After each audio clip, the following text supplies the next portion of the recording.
It's the most magical time of the year, and I'm not talking about Christmas. I'm talking about the NFL season. So make sure you're ready with NFL Sunday Ticket and YouTube TV. Get the most live NFL games all in one place. Right now, you can save $85 when you bundle NFL Sunday Ticket with YouTube TV. Sign up today at youtubetv.com/Spotify. Device and content restrictions apply. Discount applied to first 4 months of YouTube TV, then $72.99 a month. Ends August 29th. Terms, restrictions, and embargoes apply. No refunds.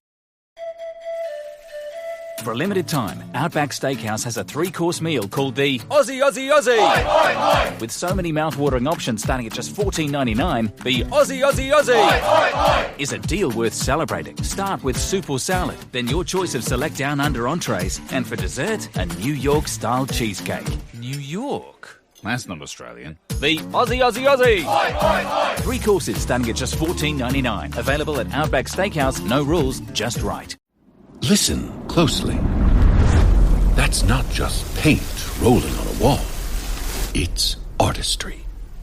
A master painter carefully applying Benjamin Moore Regal Select eggshell with deftly executed strokes. The roller lightly cradled in his hands, applying just the right amount of paint. It's like hearing poetry in motion. Benjamin Moore, see the love. Dealing with mental health can be hard, but United Healthcare can help make getting care easier. With Mental Health Complete Plus, provided by Teladoc Health. Unlimited virtual sessions for only $59.99 a month. Visit mentalhealthcomplete.com to learn more.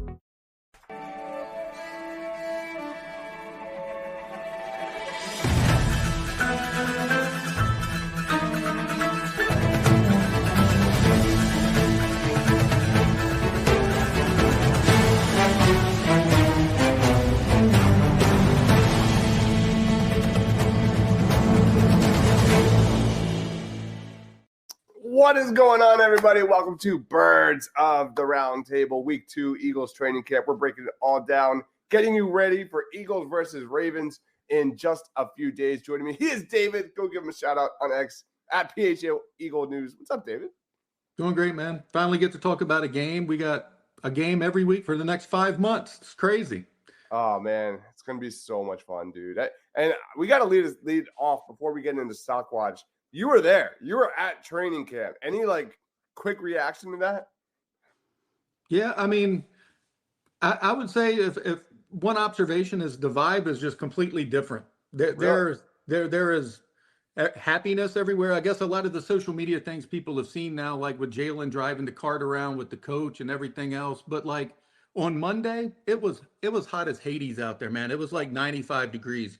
And a lot of the beat writers who were beside me said that was the type of day that you normally see brawls and fights, on the 1-on-1s because the temperatures just, make everyone angry, for lack of a better word. But they didn't have any of that, man. Everything is just smooth sailing. There's just everybody's, very, very accommodating to everyone else and encouraging. Jason Kelsey was there. He was constantly walking over to Juergens and giving them advice. And I don't know, man. It's just a different vibe than normal. Everything, I don't know. It's almost too good to be true, but I guess you won't really know until you see them play a game. But it looks really good so far. Man, I can't wait for Friday. It cannot get here soon enough, man. So what are we doing tonight? We're talking Stock Watch. We're going to update our rankings from last week.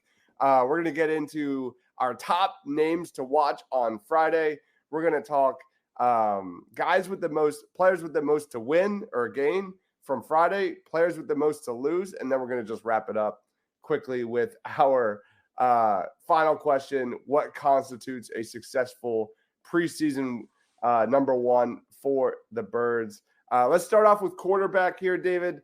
Jalen Hurts up. He's way up.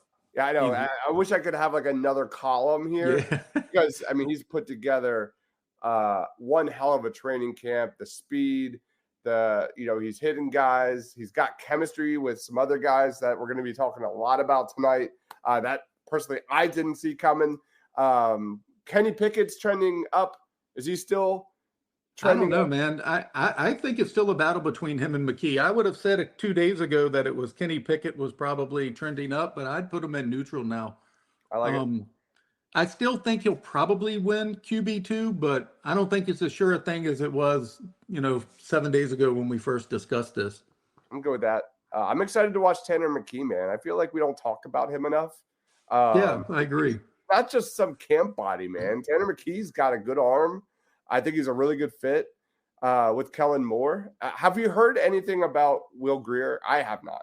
No, in fact, I guess he was there, but I didn't even see him. And I mean, literally, I didn't. I don't believe he got any reps at the practices I was at. I didn't see him at all. That was literally the case week 1. Should we bump him down? Yeah, yeah. I would say he's definitely probably on his way down there. But yeah, I didn't even see him. Yeah, McKee, I thought looked pretty good. I mean, and this is his time of year. I mean, he flourished in a preseason game last year. I can't remember which game it was, maybe the Browns game. Yeah. But he drew a lot of attention and got a lot of attention on himself in that game. So this is his time to shine. If he's going to try to make a move on Pickett, this is it. All right. Let's roll on to running back. We had Saquon up, Kenny Gainwell up, and Will Shipley up with Kendall Milton. And I think it's Tyrion Davis-Price, his name, as neutral. Any movers, shakers there? I would say Shipley is probably more neutral, if okay. I had to say. He struggled a little bit in pass protection at the practices I saw. Nakobe Dean steamrolled him one time, which was a little concerning. And Kendall Milton, they on the red zone touchdown work that they were doing, they start at the 5, so it's not like they're at the 20. But he got in 2 touchdowns Monday, so okay. I mean he looked pretty good. Let's do it. He's a north and south kind of guy. You know, he's not gonna get to the outside a lot, but yeah, he did pretty good on some inside runs. Yeah, we'll be talking about Will Shipley in just a minute. Haven't heard much about this guy. Just leave him at neutral. Yeah. All right, let's roll on to wide receiver. I mean, just like Jalen Hurts, A.J. Brown, Devontae Smith way up. And I would probably say Britton Covey's up, right? Like, he looks like a lock. Definitely, yeah. All right, I'm going to move Covey up. And then we had Paris Campbell up and Johnny Wilson up. That's all the same? Paris Campbell's not even practicing, so he's definitely down. He's hurt, which is sadly the theme of his career. He's so much talent, man, but he just can't seem to stay healthy. Johnny Wilson has maybe passed both Campbell and Ross. I mean, he is looking. So. Wow, he's looking really good, and he's got the support of QB1. Jalen Hurts shouted him out twice after practice. I mean, and he didn't have to do that. It was unsolicited shout outs. So I think Johnny Wilson is trending up. Aeneas Smith, he struggled a little bit, but it's hard for me to say much about him because he came into camp hurt. He's kind of, been behind the 8 ball, but he hasn't really done a lot. But on the same hand, they used a 5th round pick on him. It would be a little surprising to see him bail. Yeah. Well, look at Clayton Thorson. Right. They'll do it. They'll definitely do it, but it would be a little surprising. Yeah. You talk about Johnny Wilson. That was the little segment about Jalen Hurts. That was what I was referring to. The fact that him and Jalen Hurts have chemistry in training camp where he threw the ball a little bit behind him and Johnny Wilson was able to adjust and beat Keely Ringo in the end zone. Like things like that, man, you love to see. You love to hear all that kind of stuff. And you can tell their personalities mesh well. They're hanging out. They're joking on the sidelines. It's just a good vibe. Like I said earlier, it's different. Both of them are still up, in my opinion. We should probably take out McCollum Castles. Yeah, he can go down. He's done. He's gone, man. I think they'll try to find him on IR. I think they'll try to do that eventually, but yeah. Okay. Should I keep him on there then? No, I mean, he is gone right now, so take him off. Yeah. Goodbye. DJ Uzoma, I have not heard anything. Like, he's a guy that I thought would get a lot of opportunity due to his blocking and I think maybe Johnny Wilson might take some of that like 1.5 tight end role, so kind of thing due to his run blocking. But Uzoma, are you still down with him being trending down? I mean, I think he's going to be tight end 3 because I think he's outplayed Albert. But yeah, I mean, I think Calcaterra firmly has tight end 2. Yeah, that looks like a lock right now. Yeah. Which I don't know if I should be happy about or crying. He looked pretty good. He's catching everything thrown at him. Is he? Again, I think he was always a good pass catcher. It's just how's he going to do in the blocking schemes and things like that. Exactly. All right, let's roll on to our interior offensive linemen. We had Cam Jurgens up. Landon Dickerson was neutral due to the injury. Then we had, is that Becton? No, Becton was up. I think we can move Becton down, right? Yeah, he can be neutral. He was sick. He missed a game, and I still think the competition between him and Tyler Steen is probably neck and neck. I think it won't be determined until you see preseason games. They might come down to the end. It looks like a 55-45 Becton over Steen right now. What's your take on the right guard position? Because heading into this training camp, I was really worried about Cam Jurgens, not necessarily the athleticism and the talent, but between the ears and being able to read this guy's blitzes and handle that role that we take for granted with Jason Kelsey. But I'm more concerned now about right guard. No one's coming out winning this thing. No, they're not. Steen didn't even practice Monday. I don't know if he did today, but he was dressed, so he was actively watching, which he wasn't even doing that prior to that. So, I mean, but yeah, I would think you said 55 Becton. Yeah, maybe. I think it's really, really close. I don't think anybody's ran away with it. Question: is there any chance that Becton or Steen play on Friday? I would say if anybody did, it was Becton. I don't see any way Steen does. He's been hurt for 5 days. I don't see it happening. Okay. All right. Even Toth had a couple. Yeah, reps. I like that. That's a guy that's definitely making some noise. He will play Friday. Yeah. And he's been around for 5 years. Stoutland clearly sees something in him that nobody else ever does, but he wouldn't keep coming back if they didn't like him. Jeff Stoutland, we trust, man. Yeah. If he likes him, we love him. Absolutely. Let's roll into tackle. Lane Johnson, Mailata there, neutral. Trying to think who that guy. Who is that? Is that Fred Johnson? I think that's Fred Johnson. Yeah, I guess it would have to be. Yeah, he's. I made this so long ago. All right, Fred Johnson was trending down. Which this is the reason why I sometimes think Steen's going to win that job at right guard, because Becton is your fourth swing tackle. They really don't have another guy. Yeah, I'm trying to think who that other name is. Aneem? No, that's not. Aneem is at the very end. Yeah, that's what I thought you were talking about. No, I'm trying to think who is that one. The one that was trending up. Is that Darian Kennard? Maybe. Yes. Darian Kennard kind of came out trending of nowhere. up. Yeah. He's probably neutral, but okay, we'll move him down. I'm good with that. I don't know that they'll keep more than 4 tackles. I mean, yeah. That's why I always kind of go back to Steen might win that job. All right. Nolan Smith up. Nolan Smith, we had up. Jalix Hunt, should we move him up? Yeah, I think so. I mean, he's impressing people. If nothing else, he's showed off his speed. And Bryce Huff has looked really good in coverage, but he's struggled at the practice I was at. Oh, that's good to hear. Huff looked great in coverage, but he's struggling a little bit in getting pressure. Mm-hmm. I don't know if it's from the extra workload. I don't know what it is, but they're going to need that from him and them in order for them to have a pass rush this season. Nolan Smith comes out like a maniac every day, so he looked pretty good. Let's just leave it at that. We're going to be talking about this position a lot moving forward. Yeah. Tonight, defensive tackle Jalen Carter way up.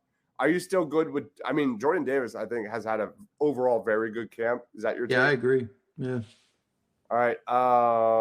Milton Williams has been good all camp too. Really, I mean, he's looked really good. I think if the guy all the way to the right is probably trending up as well. That's Gabe Hall, right? Oh no, I'm looking for Morrow. Is that a Morrow or Ojomo? No, that's not Morrow. You're right. That one's Gabe Hall. That one is. This is Gabe Hall on the far right. Right. The next one is Marlon. Yeah, Marlon Tuipulotu. Yeah, I don't even see Morrow on here. Yeah, he should be on here.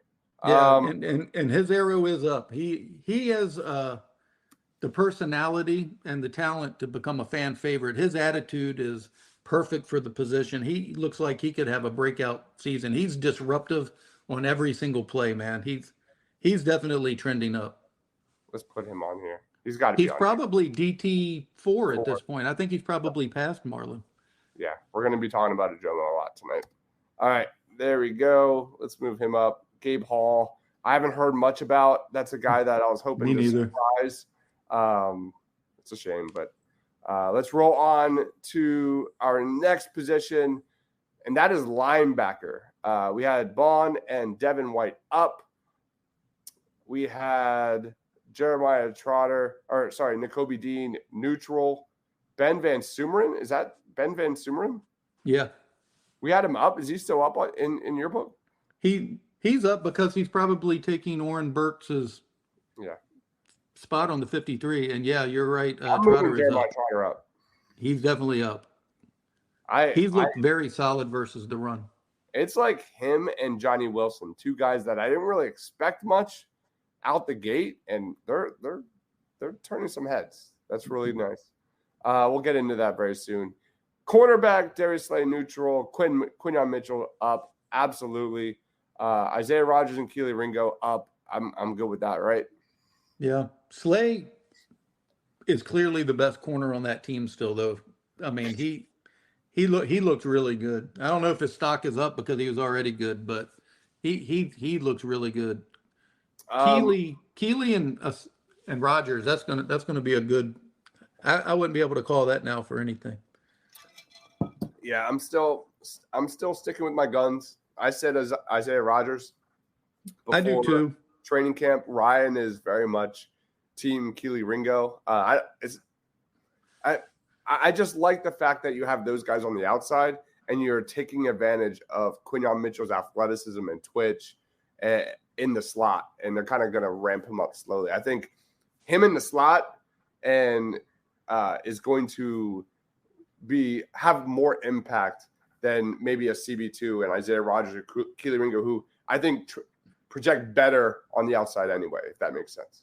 Yeah, no, I agree with you. Yeah, I've been on Rodgers all year as well. Ringo, if he has something going for him, it's the fact that they traded a third-round draft pick to get him, and they have him for a couple more years where Rodgers is on a one-year deal. But how he's always working, that can change quick. I'm surprised we had Vontae Maddox neutral. Should he move up? Because he was moving to the safety position. He's not even really – he's played some slot corner, but I would say Quinyon has clearly beat him out there. Yeah. All right. And then we get to safety, CJ and Reed, neutral. Jesus, I don't even know who those guys are. Yeah, you got Reed and let's just move on. Mekhi Garner, I think Mekhi Garner hasn't really done much, right? Yeah, they released somebody, Goodrich, I think it was. Oh, that's Bradbury. We moved Bradbury up. This was the kind of the questionable. That was Ryan. Ryan put Bradbury as a stock up. I mean, compared to everybody, what they thought he is. I mean, he does have a legit chance to make the 53-man roster. All right. When CJ went out hurt on yesterday in practice, the guy taking the first team reps was Bradbury. All right, we're gonna keep it as it is.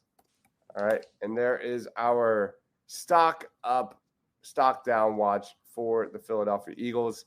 Let's jump into our second question of the evening, and I think this is probably going to be a bulk of tonight's show. Top players to watch on Friday night against the Ravens.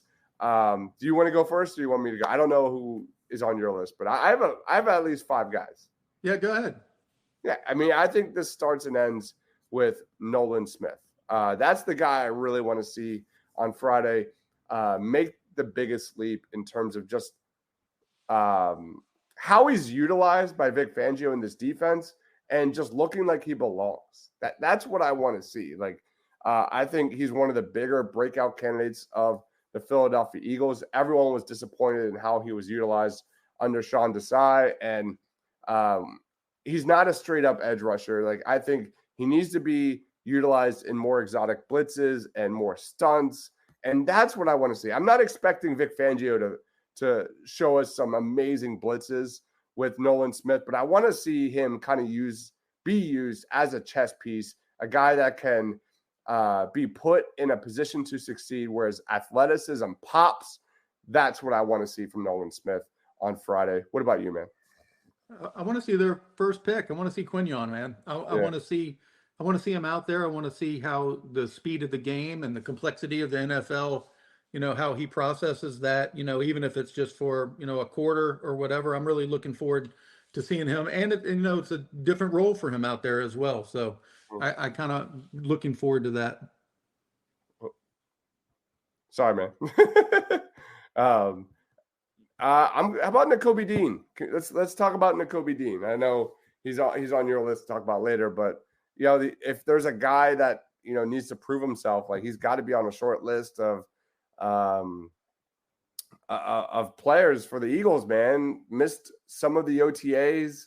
He's been on the second team defense behind White and Bond pretty much all training camp. You nailed it there. He bulldozed Will Shipley on a blitz. You like to see that. But as I said last night, like, my expectations of Nakobe Dean have dropped so far. Whereas I'm just hoping to see him like kind of be a pass rusher in some respect. I think he can give the Eagles some pass rush in specific blitzes, but I need to see something from Nakobe Dean. He needs to be able to stay on the football field, and he needs to really prove himself that he was worthy of that draft selection. Any thoughts on Nakobe Dean? The last thing you want to hear when you need your auto insurance most is, "Thank you for calling. Please listen to your list of 46 possible service options." Which is why when you choose USAA Auto Insurance, you'll get great service that is easy and reliable. 24/7 online service for claims, access to roadside assistance, and more. All at the touch of a button. Start getting the service you deserve. Get a quote today. Ability to receive a quote depends on membership eligibility. Membership eligibility and product restrictions apply and are subject to change. USAA means United Services Automobile Association and its affiliates, San Antonio, Texas. For a limited time, Outback Steakhouse has a 3-course meal called the Aussie Aussie Aussie. Oi, oi, oi. With so many mouth-watering options starting at just $14.99, the Aussie Aussie Aussie is a deal worth celebrating. Start with soup or salad, then your choice of select down under entrees, and for dessert, a New York-style cheesecake. New York? That's not Australian. The Aussie Aussie Aussie! 3 courses starting at just $14.99. Available at Outback Steakhouse. No rules, just right. This episode is brought to you by Bai. It's Wonder Water. What makes Bai so great? It's simple. From Raspberry Lemon Lime by Sydney Sweeney to Zambia Bing Cherry and Palavo Pineapple Mango, Bai has antioxidants, electrolytes, and no artificial sweeteners. So for flavorful hydration, choose Bai. It's Wonder Water. Learn more about Bai and discover all of the exotic, bold flavors at drinkbai.com. It is Ryan Seacrest here. People always say it's good to unwind, but that's easier said than done. The exception, Chumba Casino. They actually make it easier done than said, or at least the same. Chumba Casino is an online social casino with hundreds of casino-style games like slots and blackjack. Play for fun. Play for free for your chance to redeem some serious prizes. Sign up now and collect your free welcome bonus at ChumbaCasino.com. Sponsored by Chumba Casino. No purchase necessary. VGW Group. Void where prohibited by law. 18 plus terms and conditions apply. Yeah, I agree with everything you said. And, he's looked pretty well playing downhill, but he has struggled defensively in coverage. And Fangio says something about, they need production from an inside linebacker. So he's definitely challenging him. He's putting it out there, but he needs some really good outings, or he's never going to wrestle the job away from Zach Bond. No, I agree.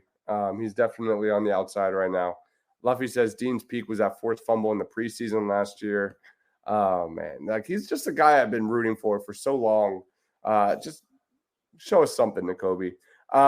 Next guy up, Johnny Wilson, man. Johnny freaking Wilson. And as we already talked about during the stock watch, Johnny Wilson, 6'6", 99th percentile wingspan. Like you said, David, seems to be strengthening his position to be wide receiver 3 on this team. If I had to guess right now, I think we're going to see the Eagles have a heavy rotation at wide receiver 3 this year, kind of like linebacker. I don't think we're going to have bona fide starters week after week after week. I think it's just going to be fluid all season long. What's your take?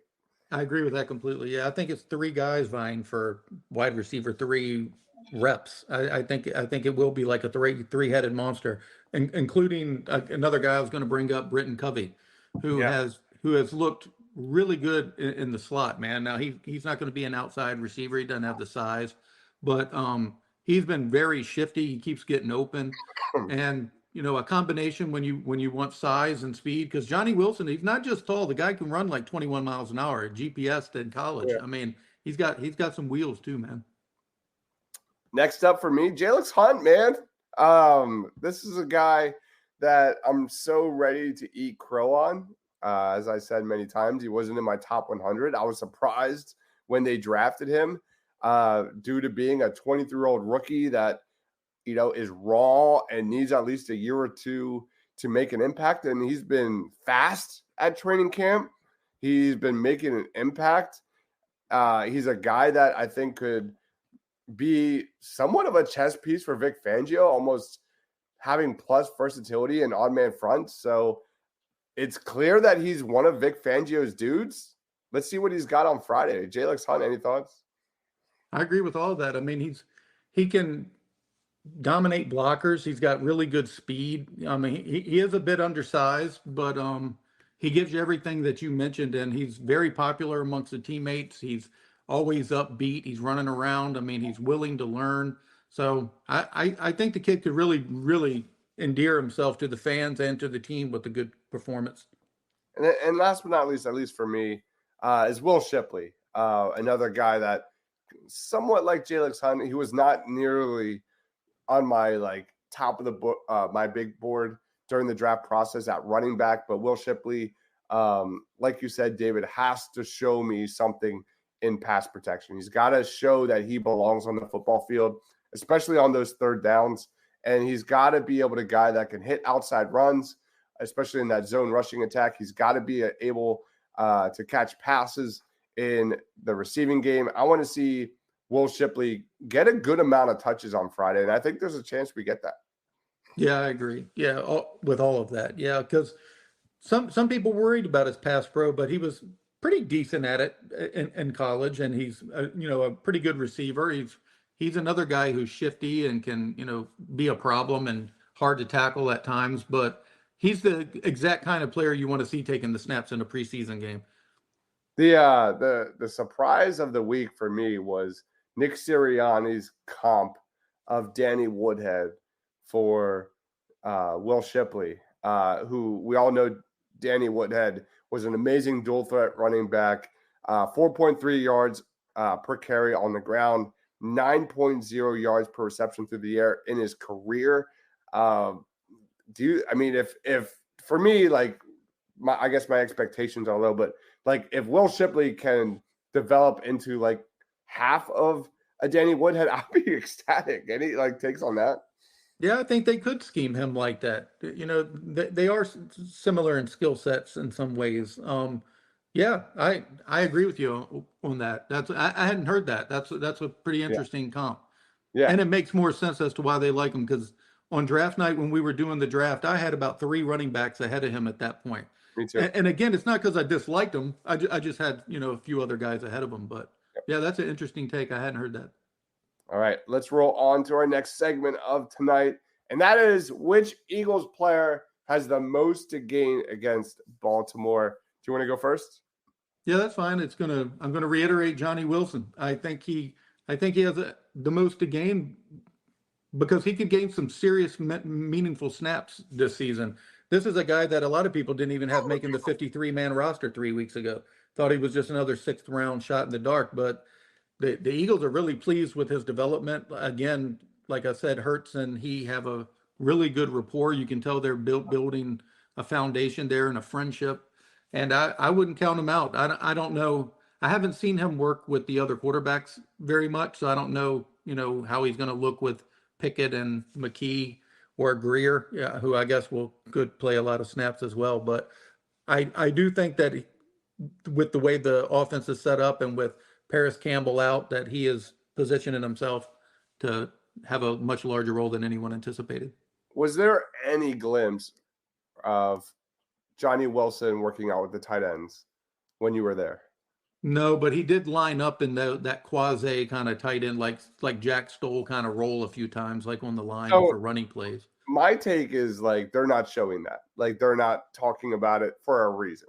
Like I think he's going to be that guy that puts the Eagles in like 11.5 personnel and kind of is that hybrid wide receiver tight end, especially in maybe the red zone and different things like that. That's a good way to word it, 11.5. He adamantly states he is a wide receiver. There is no talk of him transitioning to tight end. I think there is, man. I think it's all a ruse. I definitely think there's something. Could be. I mean, you never know. The Eagles are pretty good at that, so you never know. All right. My guy with the most to gain is Moro Jomo. Didn't play a lot last year, but he's a guy that I thought did well when he was given the opportunity. He's not an elite athlete by any means, but I think he's got solid quickness off the line. He's got solid arm length. He's a very good run defender, which is exactly what the Eagles need at that DT4 position. He can anchor against double teams.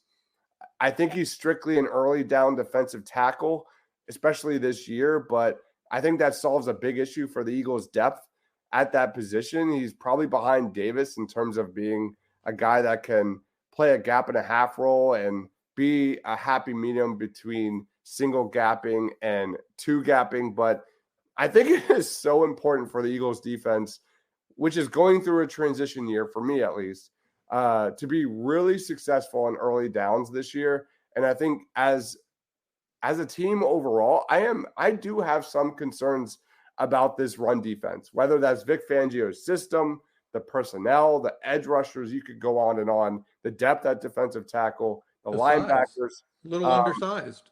Yes. Like I think I want to see Moro Jomo take a huge step forward on Friday in his development, and he's got to be that guy. And I think his run defense, we saw it at Michigan. He's good at that, man. He can take on double teams if you need to. So give me Moro Jomo as a guy with the most to gain at a position that I don't think we talk enough about, that I'm concerned about. No, I agree with you. One thing I like about Fangio is how honest and how much candor he has when he's discussing a player after practices and all. And he mentioned about Jomo saying that he's on the lighter side as far as defensive, linemen, defensive tackles go, but his athleticism and he, plays so hard and he's so strong. And he said that, he's very coachable and he's just having a very good camp and that he's, pretty much fighting for DT4 right now. So I think he is going to take over that spot. I think they're that big of fans of him. And I agree with you. He ends up a little stout against the run. He's going to be getting a lot more reps than anybody thought. Yeah. When is Jomo really made for the Fangio system, though? I'm not sure what that means. Do you know what that means? Is Jomo really made for the Jomo really made for the Fangio system? Probably. I mean, not. I think he's a little light in that regard at DT, but yeah, he's kind of going to be behind Jordan Davis somewhat. Right.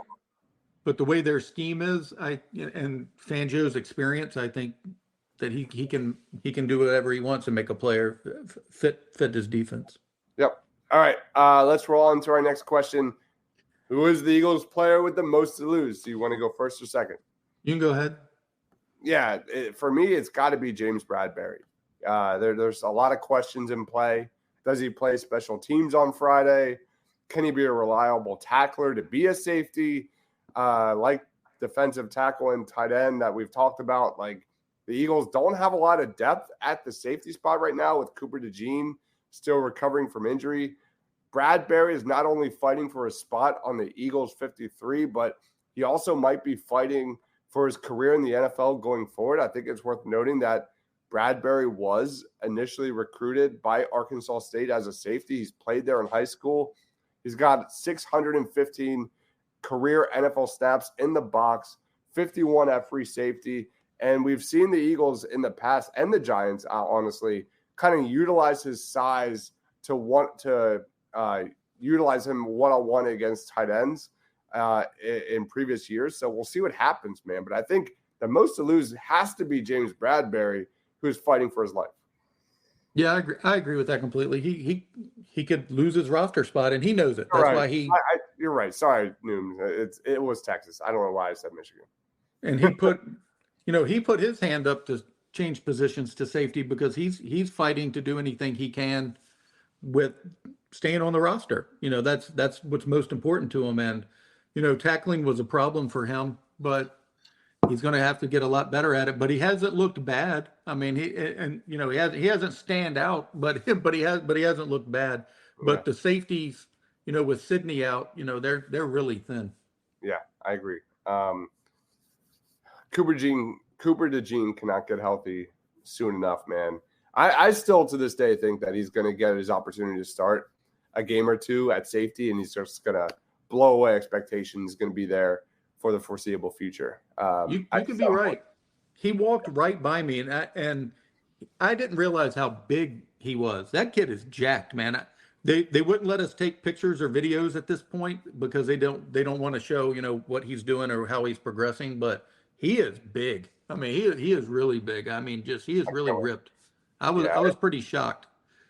That is literally like the most excited part of this defense. I'm most excited about is Quinyon Mitchell, Cooper DeJean. Like, I'm excited that the Eagles are bringing in elite athletes, guys that can play multiple positions. Now we've got Quinyon in the slot. He's dominating. I don't know where Cooper DeJean is going to eventually end the season. I thought it was initially going to be the slot if he had stayed healthy, but I do think he's a safety down the road. But it doesn't matter. Like, with the amount that Fangio runs quarters and nickel, like, they're going to get on the field. I think at the end of the day, you want your best players on the football field, and Cooper DeJean is definitely on the top of the list. Absolutely, yeah. He said 2 to 3 weeks for DeJean. I don't think he's practicing yet, but he's out there, right? Yeah, he's out there. He's doing drills and doing some things, but no, he's definitely not practicing. All right. And our last question of the evening is, what constitutes a successful preseason opener for the Birds? Do you want this one, or do you want me to take this one? I think we agree on this. It's just staying healthy. That's it. Healthy. That's it. That's all I care about.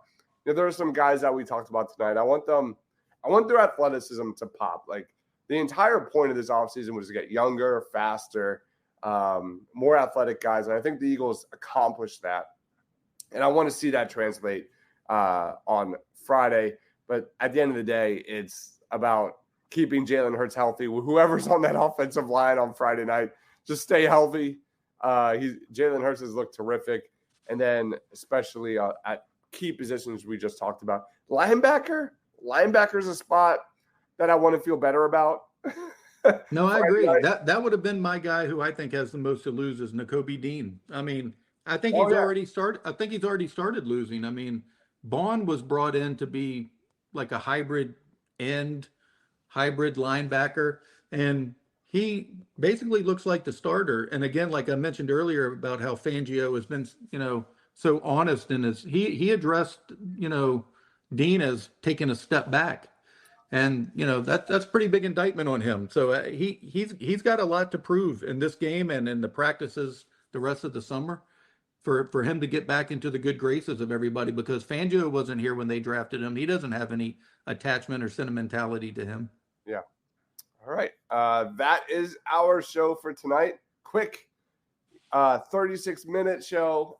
Shane and Ryan could not be here. They'll be back next week for sure as we react to everything Eagles versus Ravens and previewing week 2 of the Eagles preseason. Rick chimes in. Is there any chance Nakobe Dean could get cut? I don't think so. I think he's going to be on the team. I will agree, Rick. I think he's more out than in at this point. Not in terms of the roster, but like in terms of like getting meaningful snaps, if that makes sense. And they're just so thin there. I mean, Who are you going to get to put in his spot if you cut him? He's no cheap. idea. He's cheap. He's affordable. He knows the system. He is a hard worker. It's not from a lack of effort. Yeah, that is the most homework Vic Fangio is going to have to do with this defense is putting together the best combination of blitzers, the best combination of guys that can drop back, the best combination of guys that can kind of fit each other. Like that's going to be really interesting. The pairings of linebackers here. We'll see. I guess Devin White is probably their best in coverage. After that, it's pretty weak. They don't have a lot there. I'm hoping for Dean to succeed too, Rick. And that's why he was on our guys to watch. He has to show us something that he's ready to kind of take his game to the next level. David, final thoughts, plugs, time's yours, man. Yeah, I'm rooting for Dean. I root for all of these guys. I mean, it's hard for me to accept that Dean was so good in college and just can't get it together in the pros. I think he's had a couple of fluke injuries that have really derailed him. I think he's a very driven guy, and I would be surprised if he doesn't at least show off better than he has. I mean, I think he will improve this year. You can follow everything I do at PHL Eagle News. I released a 53-man roster, some camp notes from this week. Everything's there. You can check it out. And I'm sure you got some more draft stuff coming in. Oh, absolutely. Last weekend we did top 10 safeties. Some really fun names at the top. Guys that the Eagles will never draft because they're probably first rounders. But really fun prospects. Then there's some really fun day 2 guys. And then after that is kind of early day 3 guys. But I thought it was a really good show in terms of quality at the position. This weekend, we're going to do tight ends.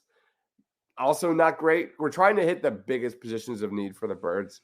And tight ends, I think, in my opinion, very similar to last year, where there's some really fun names at the top, kind of like safety, to be honest. And then once you get past the first few names, it's like projects and guys are just like projecting due to athleticism, due to like some measurables and things like that. We've also covered Heisman candidates, top 10. We've also covered defensive linemen, top 10. So we'll kind of keep hitting those key Eagles targets as we get ready for college football season. That's what our shows on Sunday is really about, is Eagles draft targets. We'll also throw in some betting, fun things like that, and compete with each other and hopefully get some interaction with that with the fans. And what's your gut with Justin Simmons? Oh, my God. I don't know. The longer this goes, honestly, the more I think I like it for the Birds. I'm shocked that he's not on this team already.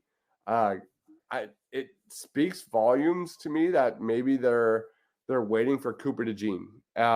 Or maybe he was waiting. Brown. Maybe he didn't want to do camp for the whole summer. You know, I mean, that's very possible as well. I would love Justin Simmons. I mean, if you've watched any of our shows in the past, pretty much every segment about which position or which starter on the Birds is not on the roster yet, or anything like that, has always been me pounding the table for Justin Simmons, a guy that I think fits this defense to a T. I would love it. Maybe I hope you're right, man. I hope you're right. Is the fact that there's no rush. Like they're just kind of taking their time, and he'll sign when he signs. And preseason. I mean, if you're him, why wouldn't you want to be with Fangio and the Eagles, who everybody thinks has a really good chance to make a deep playoff run this year? I mean, It's a good fit for him as well. So I don't know. I'd like to see it happen. Yeah, there's a clear need.